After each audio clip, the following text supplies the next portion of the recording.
Hai teman-teman, bicara mengenai kesehatan yuk. Simak di May Medical Talk, enjoy!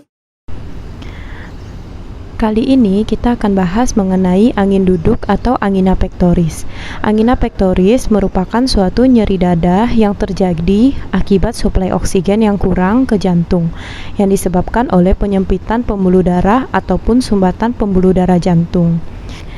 Gejala apa saja yang akan timbul bila Anda mengalami angin duduk? Pertama, nyeri dada yang sulit disebutkan lokasinya, umumnya seperti tertindih ataupun panas. Nyeri dada juga dapat menjalar ke bahu, lengan kiri, tembus ke punggung dan leher. Kedua, nyeri dapat berlangsung kurang atau lebih dari 20 menit. Ketiga, terjadi pada saat jantung bekerja dengan kuat, misalnya pada saat olahraga yang berat.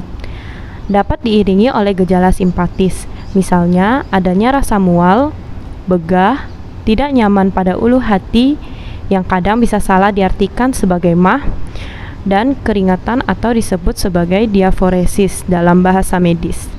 Keempat, gejala terkadang dapat berkurang dengan beristirahat. Mari kita kenali bersama tipe-tipe angina pectoris. Pertama yaitu angina pectoris stabil, di mana terjadi akibat adanya plak lemak di pembuluh darah atau disebut sebagai aterosklerosis plak. Dapat dipengaruhi oleh adanya olahraga, emosi, udara dingin dan panas.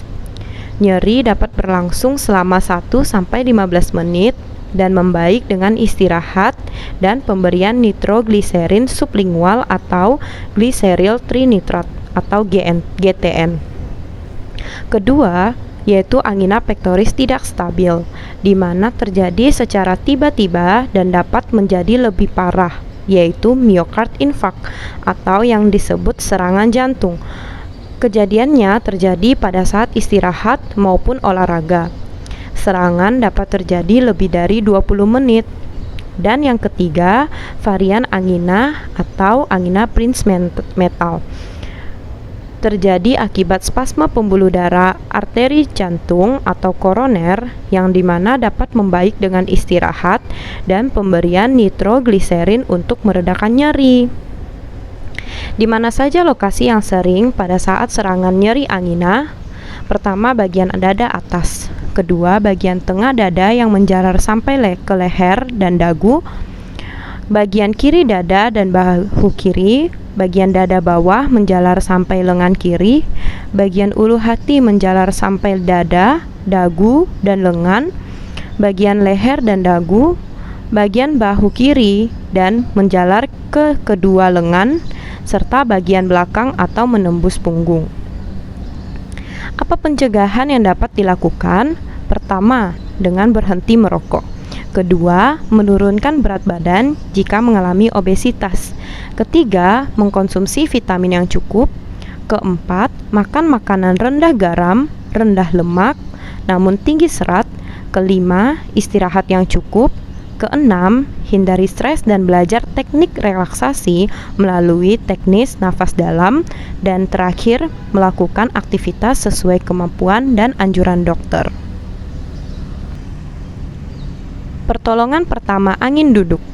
Pertama, hentikan semua pekerjaan dan beristirahatlah. Duduk dengan rileks dan lakukan posisi kaki ditekuk dan kepala disanggah dengan bantal.